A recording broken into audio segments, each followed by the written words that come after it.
why aren't you vegan yet? Um, well, I don't want to say the same reason he said, but I mean, I like food, but I'll tell you, I just wanted to say, like, the way I look at it, with the animals that are, live in the wild, animals, kill each other for sustenance. And I Right. feel like that's okay. But when I look at it, like, obviously, like, I like animals, I don't want them to have to suffer. When I see, like, these factories and things with like all the animals in it, like it's gross. And I feel like they shouldn't have to live like that. But I also feel like somebody is going to kill that animal. So I feel like instead of letting that go to waste, we might as well eat it and get something for it. So at least they didn't die for nothing. Right, but that's not how supply and demand works. When you pay for an animal product, you're demanding for more animals to be killed because you're creating the demand for it. That's how supply and demand works. So Yeah.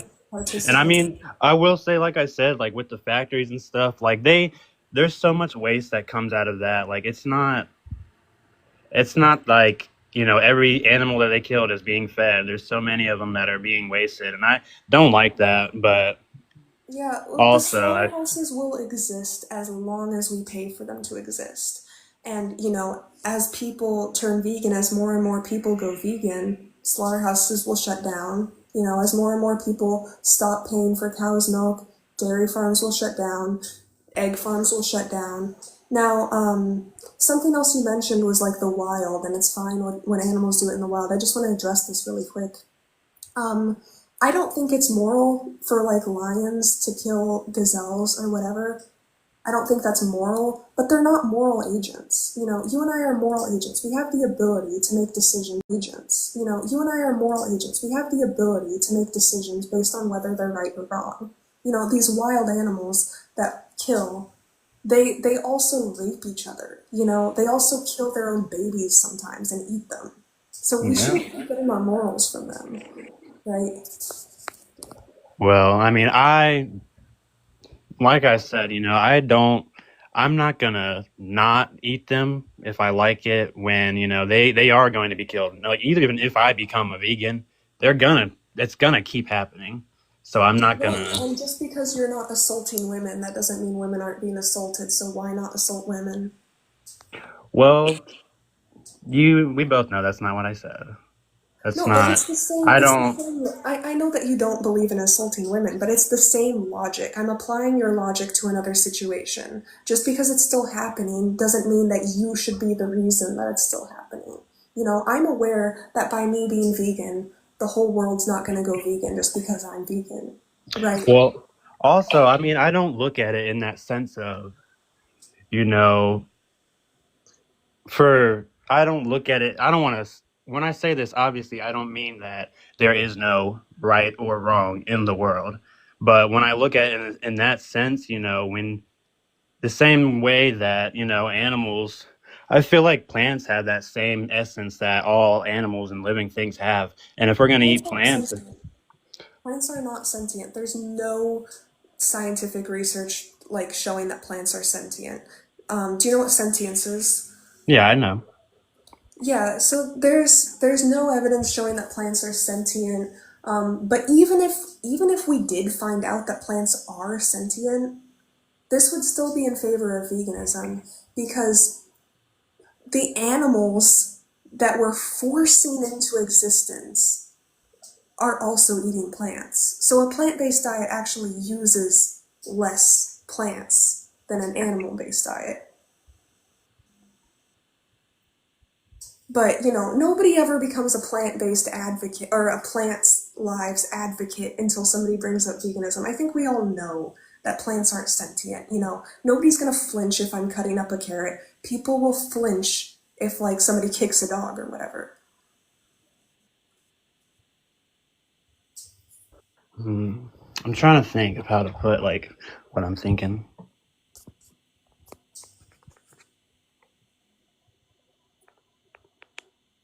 Yeah, take your time. I appreciate that you think about what you say before you say it. Lots of people. Yeah, I don't want to just. I don't know. I get where you're coming from. I get what all you're saying, and I get like. I just feel like for me, like when I look at it like that, like if I would want to do something about like needlessly killing animals, but when I look at it, I do see it as like, animals are like that meat is a form of sustenance. I feel like it isn't, I don't, this is what I was It's going to all say. When I look at, like, I don't say like there is no right or wrong. I don't mean it like that. But, like in the world, in creation, like things happen and like these things aren't, everything is neutral, really. These things only have meaning when we put it to it. So You think everything is neutral?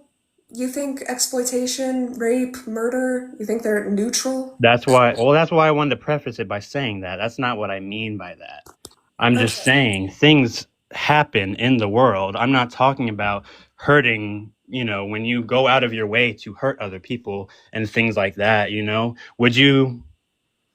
Would you agree that there are humane ways to? Humane ways to exploit animals? Humane ways to kill? So Yeah. humane means with compassion and benevolence, right? So there's actually Okay. no humane way to kill somebody that does not want to die. There's no humane way to exploit somebody. And like, so you said one thing I want to address before moving on to this. You said Hmm. it's wrong to do it needlessly, but it's always needless. We can survive and thrive on a plant based diet. We don't need to exploit animals at all. In fact, you can be healthier on a plant based diet. The science has shown that plant based diets are just overall healthier for humans. Like, you live longer, you're at a lower risk of chronic disease. So it's all needless. The exploitation of animals is always needless. And then, so the next thing you said was about a humane way to do it. There is no humane way to do it. Like, if you think about this in the human context, I think it's easier to picture why it's not humane. Like, what if I adopted some kids and like, they needed a place, so I adopted them, and I take really good care of them, and I feed them well, and then at some point, they live a good, happy life. So I kill them and use their skin or something. I use their organs or whatever. Or I like the taste of human flesh, so I cook their flesh. Or, like, let's talk about it for dairy or whatever. Hmm. I adopt some females, specifically because they're females. And because I want to use their breast milk and their eggs. And so that's why I adopted them, and I take great care of them, and I take their ovulation and their breast milk. It's not mine to take. It's just not mine to take. And like, on the topic of breast milk, they have to be pregnant to be producing milk. So there is always rape involved in the dairy industry, and separation of families because the baby wants to drink the mother's milk, and that's just not profitable to the dairy industry. So even in the most humane ways, there's no humane way to do it, right? There's no humane way to exploit somebody else. Like, you know what I mean? When you think about it from the human context, it's easier to understand that, I Yeah, I guess. know what you mean. I mean, you're right. I completely agree with you, honestly. I feel like the problem, like when I look at it, is like when you go to get a burger or something like that, there's no personality behind that. You're not equating that to a human thing. Like when Yeah, I we've would been never, conditioned. like myself, I would never kill an animal and eat it. I couldn't do that.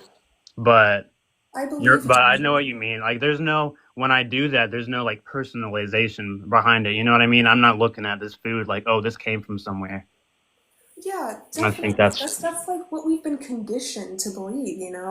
Like, obviously, like, I think if you tell like a small child that, like, hey, this piece of meat is an animal that was alive, that wanted to live, that got their life was taken to be turned into a sandwich, I think anybody would be upset and not want to do that anymore.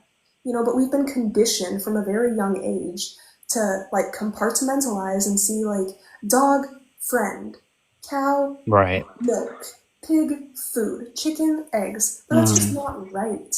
You know, all of these animals, they have their own subjective experience and they all want to live, and they are individuals. So even though, like, I hear you, you don't think, like, you don't see a burger and think, oh, that was somebody that wanted to live. But it was. And I think that you should think about that because you don't have to pay for animals to be exploited for your food. You know, you could just get a vegan burger. Yeah. I'm gonna let you talk to somebody else because I think I might be a vegan now. I'm Yeah, not even gonna lie. David, that's really great to hear. And, you know, like if you do have any other questions or anything, I'm happy to address whatever. Um, I would also highly recommend screenshot the live so you can remember these videos. But the first YouTube video Dominion documentary, this is just like the standard practices in the animal industry. It's kind of difficult to watch, I'm not gonna lie to you. Yeah, I bet. But it's really eye-opening, and I think that like the least we could do for the animals is to see them. So I would really recommend just watching however much of it you can. The second point on the screen is a lot easier to watch. This is an ethical speech, and it kind of just goes through all the ethical principles of veganism. And, you know, you sound like a really smart guy. This speech literally changed the way that I think. So I can't recommend it enough. And in here, I'd be interested to hear your thoughts. Oh, yeah, and the third thing on the screen, Challenge 22. If you want support transitioning to a plant based diet, this is a great team of like experienced plant-based dieters, registered dietitians. If you have any questions about whatever specifics, if you sign up at Challenge 22, you should get an email from them by like tomorrow, and they can give you some extra support. All right. Is there anything else I can address while I have you here, my dear? No, I'll go ahead and go. Not waste your time. You can talk to somebody else. All right, David, you have an amazing vegan life, and you're more than welcome to come back in here anytime.